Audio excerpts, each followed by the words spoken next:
영상 찍어야 안녕하세요 선생님들. 오늘은 시퀀스에 관해서 조금 얘기를 해보려고 하는데요. 제가 시퀀스 올리기 전에 사실은 이 영상 먼저 올려야 됐었는데 조금 늦었습니다. 자, 우리가 시퀀스를 준비할 때 대부분 동작의 나열들로 선생님들이 이 동작 하고 나면 그 다음 동작 뭐 하지? 그 다음 동작 뭐 하지? 이렇게 짜시거나 아니면 워밍업 하고 본 동작 하고 마무리 동작으로 뭐 하지? 이런 식으로 짜시는 경우가 있는데 그거는 좀 잘못된 접근 방법입니다. 일단 필라테스는 워밍업이라고 해서 스트레칭 개념의 동작들을 먼저 하진 않습니다, 여러분들. 몸을 움직여 나가면서 계속 코어와 연결시켜서 계속 몸을 그런 식으로 워밍업을 해 나가거든요. 그래서 앞에 꼭 스트레칭 동작들을 하실 필요는 전혀 없다라는 거. 그리고 동작의 나열로 가시면요, 문제가 뭐냐면 이 다음 동작 뭐 하지? 이 동작 저번 주에 했는데 그럼 이 동작 어떻게 바꾸지? 이런 식으로 이렇게 동작을 변형하시면서 필라테스 동작이 아닌 동작들을 시도하시게 되는 경우가 제가 봤을 때는 종종 있는 것 같습니다. 그리고 요새 영상들이 너무 많은 정보들을 주고 있죠.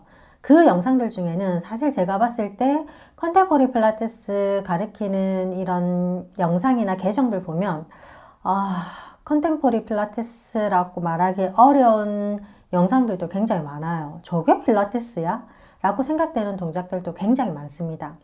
가령 어떤 클래식 지도하시는 선생님이 이런 주제를 가지고 하나 영상을 올리셨는데 물리치료사들이 필라테스를 다 망치고 있다 라고 영상을 올리셨어요.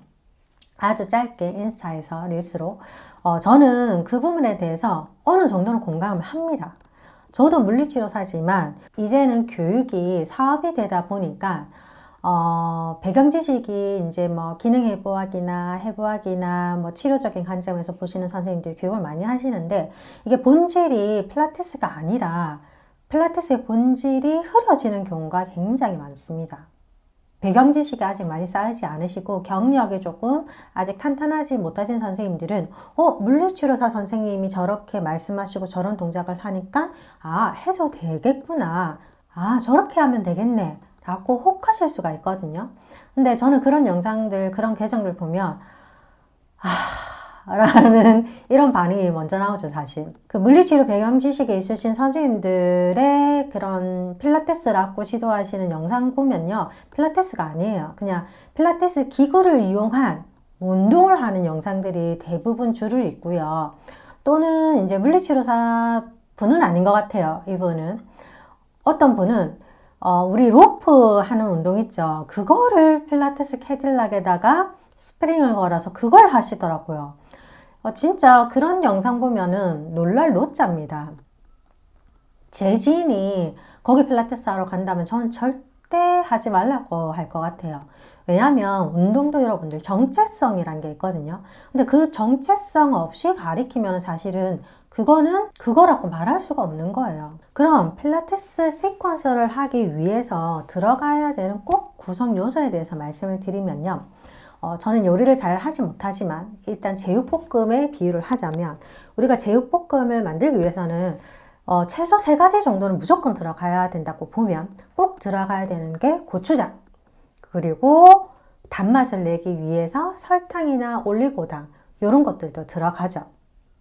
그리고 감칠맛을 내기 위해서 마늘이라든지 또는 후추라든지 이런 것들 3개 정도는 꼭 넣어줘야지 제육볶음의 요리가 완성되는 것처럼 필라테스는 제가 봤을 때 적어도 6가지 구성 요소로 구성은 돼야 됩니다. 이게 순서는 전혀 중요하지 않습니다. 그냥 제가 생각나는 대로 6가지 구성 요소를 설명을 드리자면 척추 분절 운동과 중심의 연결, 그리고 팔과 코어의 연결, 다리와 코어의 연결, 그리고 골반의 안정화, 후면사슬 연결을 위한 신전 운동의 확장, 마지막으로 전신 통합을 할 수 있는 기능적인 움직임들, 이 6가지 카테고리 안에서 각 기구당 나는 어떤 동작은 이 카테고리 안에 넣을 것인지에 대해서 분류를 먼저 하시는 거죠. 그 분류가 끝나면 이제 그 수업에 참여하시는 회원님의 기능이라든지 그리고 컨디션에 따라서 그 동작들을 어느 것을 선택하셔서 잘 조합해서 이 회원님들께 지도해 드릴 것인지 그런 관점과 그런 순서로 가는 게 시퀀스를 가장 잘 선생님들이 응용도 하시고 병행도 하실 수 있는 방법이라고 생각합니다. 컨템포리 필라테스의 시작을 보면요.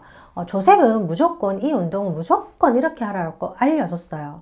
그런데 이제 밑에 1세대 제자들 중에서도 그 전통 방법을 고수하시는 선생님들도 계셨고, 그 전통 방법 플러스 나만의 어떤 것들을 이제 조합해서 만들어내시는 선생님들이 이제 발생하게 된 거죠.